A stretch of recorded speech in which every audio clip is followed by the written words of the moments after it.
is surrounded by water on both sides. Of course, it's an island and it is actually detached. And you do cross over a tiny bridge to get there, but you've got Back Creek on one side and you have the Patuxent River on the other end. Welcome back to my YouTube page, Melanie Montague with Montague Properties. And if you've never been here before, I'm bringing to you everything about Maryland and Virginia, places to live, eat, see, visit, you've got it.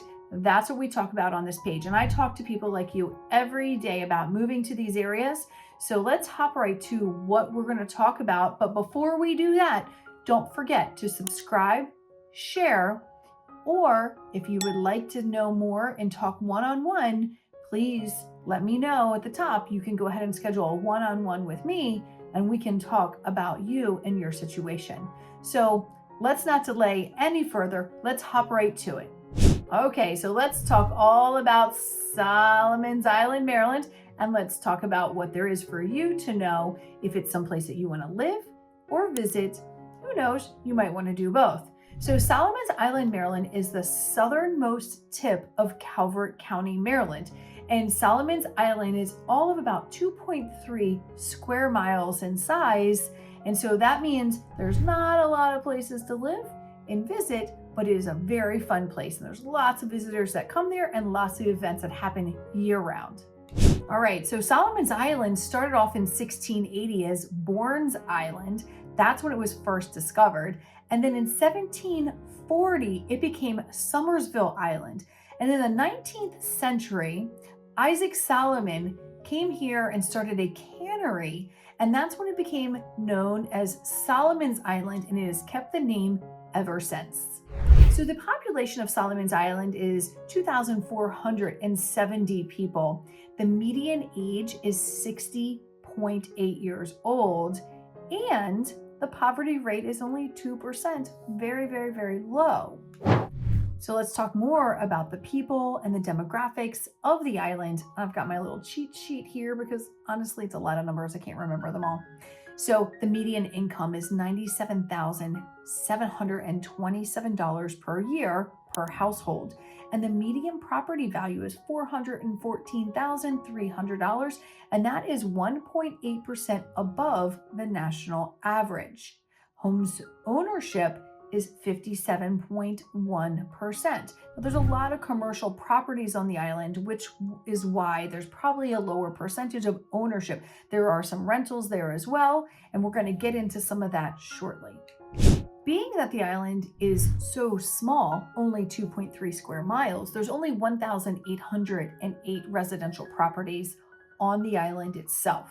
So let's get into some of that. So we've got single families homes, you've got townhomes, there are condominiums, and there are also some rentals that are maybe some apartments that were old cottages, old apartments behind some of the restaurants that have been there for years upon years.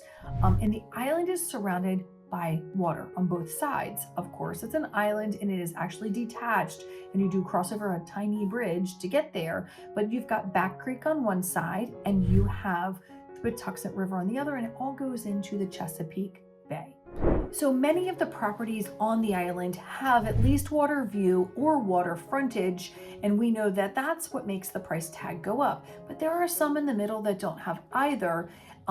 Yet at the same time, it is a very desirable place to live. There also is a research center for the Chesapeake Bay at the very southernmost tip of it, and it's actually interesting. I've met some of those people. There's lots of rock fishing that goes on in April, and they study the waters. They study the crabs, they study the fish, they study everywhere these things go so they can report back to their school and find out what is going on with that, and they can do better research how to save the fish and what the environment looks like for the Chesapeake Bay. All right, so on the island, there's tons of restaurants, all different shapes, sizes, different flavors, big, small, some over the water, some not over the water, some just has great stunning views. You can really get anything that you're looking for there. I've even gone to a murder mystery dinner down there one time at one of their local restaurants. So lots of fun happening at the restaurants. There's one in particular that has created a really famous, really well-known thing. It's called the Tiki Bar. The Tiki Bar opens up every single spring and closes every single fall for the winter time. It is a mark on the calendar that the summer is finally here. People go there in droves. There are a couple hotels that you could stay at, but make sure you make your reservations early because it fills up fast. Solomon's Island also is known for its marine museum, being that the island is surrounded by water, and these waters are filled and used to be filled with more oysters and all kinds of sea animals, from sharks to whales to, back in the old days, megalodons. You can go to the Calvert Marine Museum and you can explore everything about these waters, about the people who used to work on the waters, and different things that were located in this area. So there's a lot of history here in Solomon's Island and also in Southern Maryland as a whole. There's also lots of fun events that happen year round down on the island. And there's things from Christmas walks with the society there, the Solomon's Business Society, that puts that on every single year. There's also a sailing school. You name it, Solomon's Island has got you covered. Get your ice cream, take a walk on the boardwalk, sit down, watch the tides go by. Now, there's only one school that I know of on Solomon's Island, and it's Our Lady of the Sea. It is a school that is a private school, and it is a Catholic school. So you are welcome to check that out if this is an area you're thinking about living in. Solomon's Island really is a great place to live or just visit if you're looking to live in the Southern Maryland area. So we get people from all over that come to visit for the day or the weekend, and it kind of is a little bit of a tourist place to go, but it's not like a huge tourist place where everybody there is not from this area. People just go to spend the day and the time. So if you're thinking of a nice little quick place to visit in the state of Maryland, this would be a great place to go, looking for some phenomenal crab cakes. Here, listen guys, we go places here and people say they have Maryland crab cakes. And I don't mean here, I mean other places, other states, not Maryland, other states. Crab cakes here are like no other. There's no filler. If there's filler, it's like this amount.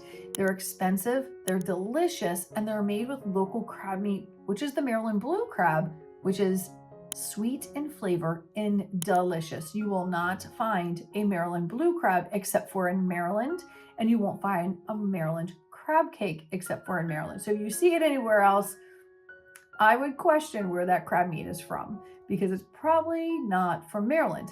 Not that it's not good, but we have it here locked up that everybody knows that picking those blue crabs is very popular. And you can get some amazing crab cakes on Solomon's Island at some of these restaurants. All right, so that just about covers it for Solomon's Island, Maryland. Lots of fun things to do. Check it out. And I hope you enjoyed this overview of Solomon's Island. If you have questions, please feel free to reach out to me. If you liked what you saw here, please hit the like button. Please share and subscribe for more towns, tips, and things about housing in the state of Maryland and Virginia. Until next time, see y'all later.